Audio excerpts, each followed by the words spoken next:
안녕하세요. 바이오춘입니다. 주택법 대 건축법 2편이죠. 오늘 2편인데 바로 이어서 할게요. 주택법을 알면 큰돈이 있다.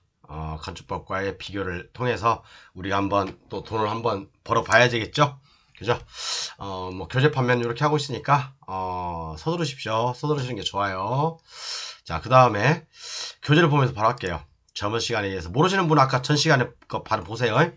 773강인가? 자, 아까 주택법하고 건축법, 그 다음에, 요거 이제 비교 설명해 드렸어요. 위에 거. 위에 거 설명하는데 한 30분 걸렸네, 이거요. 그렇죠.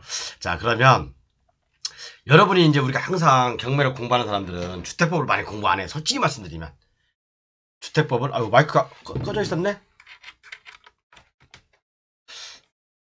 주택법을 사실은 공부를 많이 안 해요. 다 건축법하고 연결돼서 건축법 위주로 공부하고, 주택법은 뭐, 몇 개만 공부하는데, 실질적으로 우리가 공부하지 않는 곳에 큰 돈이 숨어 있어요. 제가 말씀드렸잖아요. 요거, 요 이제 비공개인데, 요건 제가 나중에 이제 연말에 우리 블루오션 교재 구매하신 분들은 업데이트 해드리잖아요. 그거 제가 연말에 보내드리겠습니다. 40억짜리를 10억에 낙찰 받아가지고 그냥 앉은 자리에서 20억 번. 이게 최근 물건이에요. 최근 석 달도 안 됐습니다. 그래서 일반 방송에서 이제 비공개를 할 거고, 물건이 요거 하나, 둘, 여기 세 개, 그 다음에 이제 요거 네 개, 요렇게 있어요. 네 개가 있는데, 요것은 이제 제가 입찰 들어갈 예정인 물건인 거거든요. 그러니까 여러분들 참고하시고, 그리고 또 여기 이렇게 매각물건 명세서 있는데 제가 비공개로 다 해놨습니다. 요것은 조금 공개 안 하더라도 이해해 주시고, 자, 어쨌든 이번에는 요거 주택법에 대해서 마무리를 하겠습니다. 다 할지 모르겠네, 이걸. 자, 여러분 한번 이 조문 한번 구분 한번 해보시겠어요? 이 조문 한번 구분 한번 해보세요. 제가 읽어볼게요. 연간 대통령령으로 정하는 호수 이상의 주택건설 사업을 실행하는 자, 또는 연간 대통령령으로 정하는 면적 이상의 대지 조성 사업을 시행하려는 자는 국토부 장관에게 등록하여야 한다. 이 말하고, 자, 대통령령으로 정하는 호수 이상의 주택건설 사업을 시행하는 자, 또는 대통령령으로 정하는 면적 이상의 대지 조성 사업을 시행하려는 자는 다음 각 호의 사업계획 승인권자에게 사업계획 승인을 받아야 한다. 이 두 가지 조문을 여러분 구분할 수 있어요? 구분할 수 있는 사람들은 경매에 대해서 해박한 지식을 갖고 있다든지, 아니면 주택법을 꽤나 많이 공부했던 사람입니다.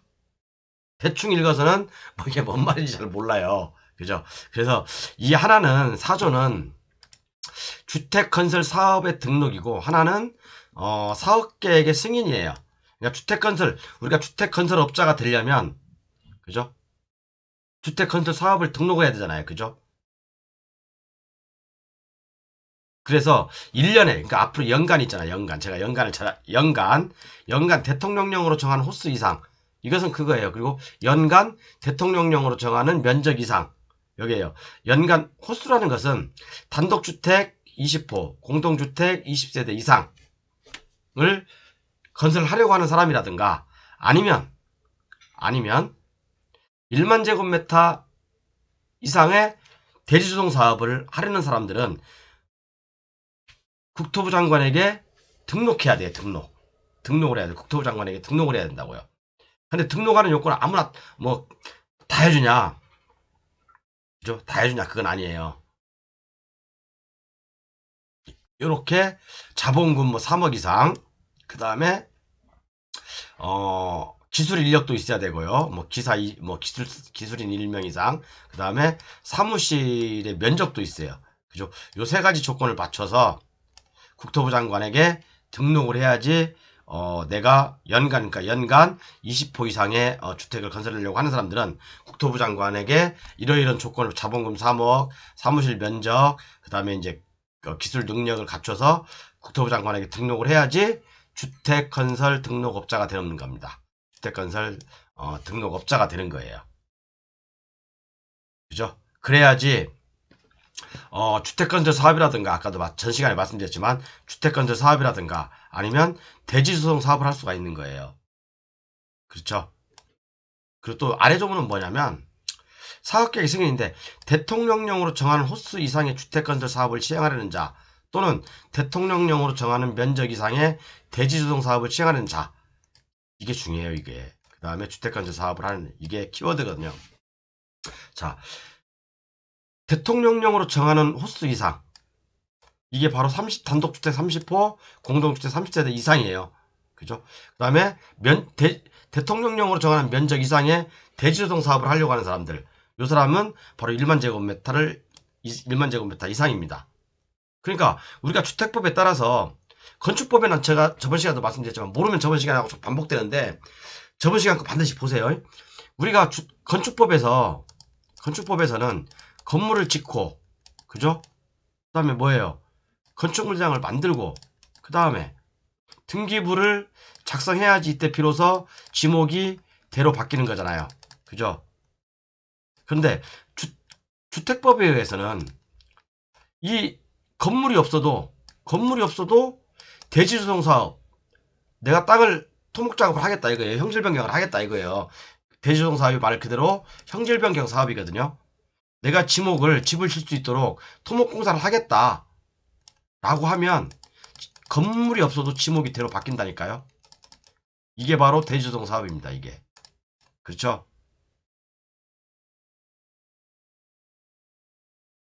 그러면 여러분들 같으면 재치가 나오려고 해서 죄송합니다. 자 그래서 이것이 이제 경매하고 딱 연결되거든요. 아까 그 물건이죠. 아까 그 물건 한번 볼까요?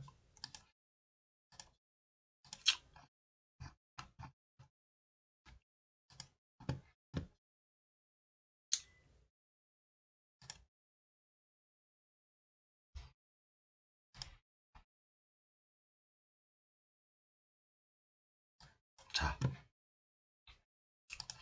여기 이 일대를 한 사람이 다 개발하려고 했던 것 같아요. 그죠? 그런데 한 사람이 다 주택건설 사업을 하기 위해서는 또는 대지조성 사업을 하기 위해서는 한꺼번에 다 해야 되냐? 그건 아니에요.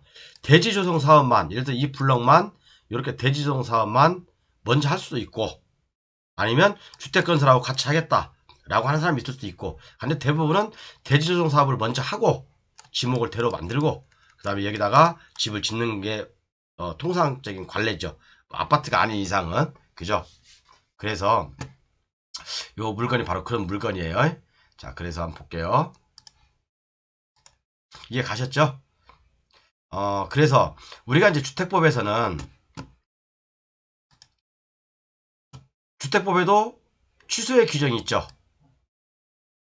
건축법에도 역시 취소의 규정이 있습니다. 2년 플러스 1년 공장 같은 경우는 3년 플러스 1년이고 주택법에서도 사업 주체가 1항을 위반하여 공사를 시작하지 아니한 경우 아까 이 1항이 뭐냐면 그거예요. 제가 일단 적어놓지는 않았는데 승인 받은 날부터 5년 이내에 착수하지 않은 경우예요. 플러스 1년 연장 가능하거든요. 그러니까 그 다음부터는 취소의 규정이 없어요. 건축법도 마찬가지고 그런데 여러분 문제가 되는 게 뭐냐면 우리가 건축법에서는 토지하고 건물을 함께 낙찰받으면 건축 관계자 명의 변경이 자동으로 따라오죠. 그죠? 자동으로 해야 된다. 대부분 판례 있습니다. 이 외에도 제 블루오션 교재에는 토지만 낙찰받았든 토지하고 공작물을 같이 낙찰받았든 부합물을 같이 낙찰받았든 건물이 있든 지하 터프하이가 돼 있든 없든 저는 다 건축 관계자 명의 변경 할 수 있다고 했죠. 할 수 있습니다. 하수들은 토지하고 건물만 있는 얘기만 하는데 이것은 너도 알고 나도 알고 옆집 강아지도 아는 내용이에요. 다 아는 거예요, 여러분. 이거 가지고 뭐 지금도 떠들고 있다면 이 전문가는 개하수입니다. 개하수. 그죠? 다 돼요. 다 할 수 있습니다. 그죠? 우리 블루오션 교재 실을 나서 다 있습니다. 자, 뭘 하려고 했지? 취소의 규정까지 했죠? 자, 그러면 주택법에서는 두 가지 방법이 있잖아요. 일단 대지조성이 다 끝났어. 대지조성 사업이 완료가 되면 뭡니까? 지목이 대로 바뀐다고 했죠.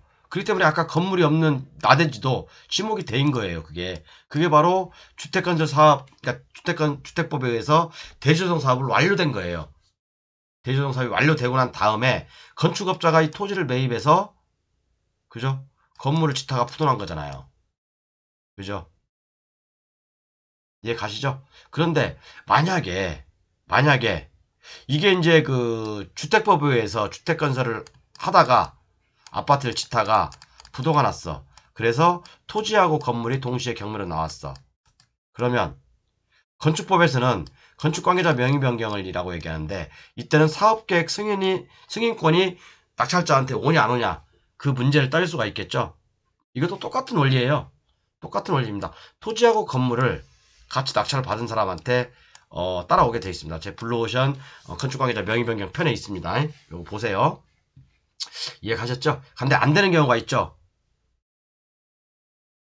안 되는 경우가. 왜? 허가 공무원님들은 안 된다고 하겠죠. 왜? 어떤 경우 안 된다고 하냐면 이런 주택법에 따라서 건설업에 등록을 못하면 건설업에 등록 사업자가 없다든가 그러면 공무원님은 안 된다고 합니다. 그렇지만 판례에서는 이것도 됩니다. 된다고 인정합니다. 다. 자, 그래서 이제 여기 내가 좀 노란색으로 좀 치는 게 뭐냐면 주택법에서는 사업계획이 완료되었다는 것은 지목이 변경되었다는 것이죠. 그죠? 지목은 된데 건물이 없을 수도 있어요. 여러분 이런 거 그러니까 모르시는 분들은 이게 뭐지 막 머리 이게 뭘까 대체 왜 지목이 되지? 이제 막 그렇게 얘기하는데 공인중개사들도 몰라요. 공인중개사분들도 시험 공부만 열심히 하다 보니까 모르는 경우가 굉장히 많습니다. 그죠? 저한테 처음 듣는 것도 많을 거예요, 여러분들. 그 다음에 건축법에서는 건축이 완료되었다는 것은 지목이 변경됐다는 것이죠. 그죠? 건축이 완료돼야지 건축법에서는 지목을 변경해 주거든요. 그런데 주택법에서는 두 가지 사업이 있다고 했잖아요. 두 가지 사업이. 주택건설 사업하고 대지조성 사업 두 가지가 있다고 했잖아요. 더 이상 설명 안 드릴게요. 이제 저도 입 아프다. 자, 그래서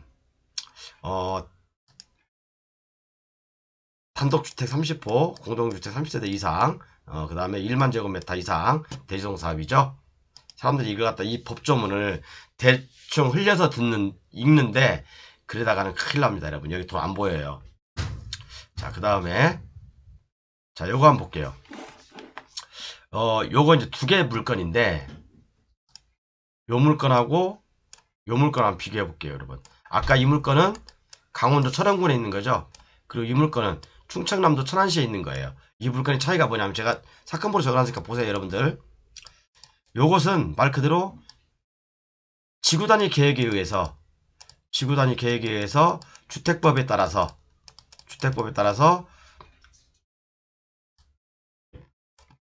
제가 봐야 되겠다 한번 그죠? 이에 볼게요.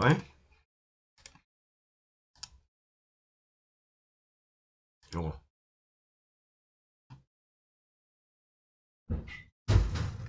자, 요 물건이죠, 요 물건. 제가 일전에 한번 블루오션 교재에 실어놨던 교재입니다, 이게.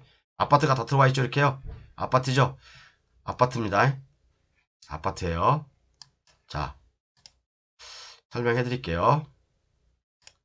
그냥 여러분들께서 사건번호 적어놨으니까 저 블루오션 교재 있습니다, 여러분 보세요. 요거 요거하고 차이가 뭐냐면 자, 요 물건은 지구 단위 계획, 일단의 토지에 대해서 지구 단위 계획. 그러니까 여기 800세대의 아파트를 건축하는 겁니다. 아파트를 건축하는 거고 요것은 일정 면적의 일단의 토지를 주택법에 의해서 일단 대지조성 사업을 한 거예요. 대지조성 사업을 했기 때문에 아까 이렇게 나눠가지고 그죠? 공구별로 나눠서 여기 이 획지는 지목이 대로 밖에 있는 것도 있고 아직 안 밖에 있는 것도 있고 이 획지는 대지소형 사업이 완료됐기 때문에 지목이 바뀐 거고요. 그죠? 아직 건축물 없다 하더라도. 근데 이 사건은 뭐냐면 계획관리지역. 그러니까 여기서는 지구 단위 계획을 세워서 주택법에 따라서 아파트를 건설하다가 부도가 난 거예요. 그죠? 지구 단위 계획에 의해서 지구 단위 계획을 수립해서 지구 단위 계획 구역으로 지정해서 계획을 수립해서 주택법에 따라서 주택 건설 사업을 하다가 부도난 거고, 그렇기 때문에 아까 이것은 뭡니까? 지목들이 다 아직 아파트가 완성되지 않았기 때문에, 왜 이것은 대주성 사업하고, 그러니까 이것은 두 가지 사업이 있다고 했잖아요. 주택 건설 사업하고 대주성 사업이 있는데, 주택 건설 사업을 승인받아서 이렇게 짓다가 한 거니까 아직 이것이 완공이 돼야지 지목이 대로 바뀌는 거잖아요. 그죠? 분양이 다 끝나야지. 그렇죠? 그렇기 때문에 아까 물건에서 봤지만 대부분 다 임야야, 임야. 그죠? 농지나 임야예요. 그죠? 아까 이 물건은. 근데 이 물건은 대도 있고 과수원도 있고, 뒤쪽으로 가면, 이쪽 뒤쪽으로 가면 과수원도 있고 그렇잖아요. 차이가 바로 그런 거죠. 이해 가시죠? 그런데 자, 이것은 토지하고 건물이 동시에 경매가 나왔어요. 320억짜리인데 8억에 누가 떠갔죠, 이거 이 물건을. 그런데 320억 아니야, 뭐야, 동시에 경매가 나왔잖아, 토지하고 건물이. 자, 그러면 낙찰받은 사람은 이 사업계획 승인권을 내가 가져올 수 있냐 없냐 이거죠. 가져올 수 있다고 제가 말씀드렸죠. 그죠? 사업계획 그 승인권을 가져올 수 있습니다. 주택 똑같아요, 건축법하고. 그죠? 근데 이 경우는 필지를 나눠서, 획지를 나눠서 각 획지마다 따로따로 순차적으로 분할해서 공구별로 따로따로 진행하는 거죠, 사업을. 그죠? 이 차이에요, 이 차이. 아무 차이가 없습니다. 그런데 이런 데서 대박이 나온다 이거죠. 대부분 사업계획 승인이 되냐 안 되냐 그건데, 그죠? 여기 제가 한번 읽어볼게요.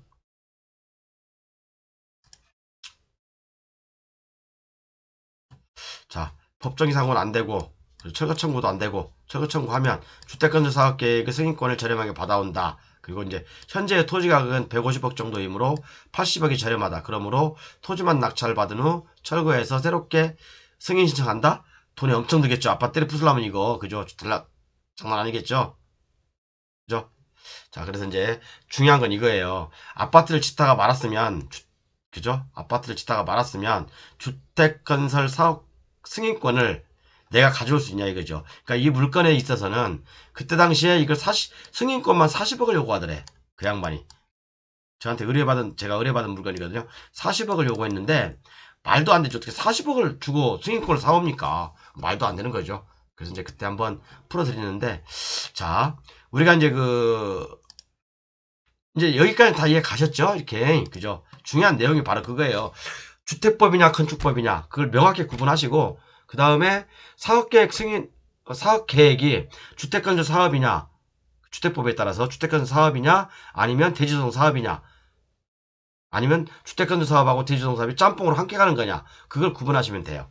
그렇죠? 그럼 주택법은 워낙 많이, 건축법은 아니니까. 자, 그래서 사업계획 승인 변경 신청서가 있는데 제가 한번 올림겨봤어요. 사업계획 승인 변경 신청서 신청서라고 있습니다. 그럼 여기에 보면 사업 구분에서 주택건설 사업 해서 전체가 있고, 공구별로 건설 공구 있고, 대주성 사업이 있죠. 세 가지 나누죠. 전체라는 건 뭡니까? 주택건설 사업을 하겠다는 거예요. 그냥 아까처럼, 아까 아파트 부도난 것처럼 이 전체를 지구단위 계획 구역으로 지정해서, 그 다음에 지구단위 계획은 아파트로 하겠다라는 계획을 세워서, 그죠? 나중에 분양하겠다 그거거든요. 근데 부도가 나버린 거잖아, 중간에. 그 다음에 또 이것도 공구별로 나눠가지고, 이쪽 공구부터 먼저 하고 이쪽 공구부터 먼저 하고, 그죠? 공구별로 건설을 하고 공급을 하겠다 그건지, 아니면 이 대주동 사업을 하겠는지, 대주동 목적 사업이 대주동 사업인지, 난 이거 그냥 토목 작업 해가지고 대주동 해가지고 그냥 일반 건축업자한테 팔겠다 그건지, 그거 얘기하는 거예요. 그죠? 이걸 보니까 한눈에 알겠죠? 막 글로 막 법조문으로 복잡하게 설명하는 것보다 이걸로 딱 한번 보니까 금방 아시겠죠? 주택법은 이렇게 나눠집니다. 충청 천안시 요거 아까 아파트 건설하다 말한 거. 그래서 요것은 결론은 뭐냐면, 요거 이제 아파트하고 토지가 나왔잖아요. 그죠? 건물은 매각 제외네. 옛날엔 제기했는데. 자, 그래서 어차피 이건 법정상 선입 안 돼요. 그죠? 법정상 저번에는 토지 건물 같이 일괄 매각이었어요. 토지 건물 일괄 매각이었는데 바뀌었네. 그죠? 누가 5억에 가져갔네. 그죠? 5억에 가져갔나? 50억에 가져갔구나. 50억에. 뭐야?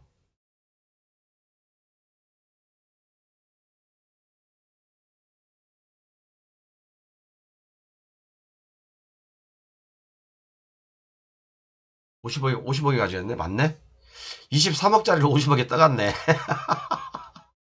아니다.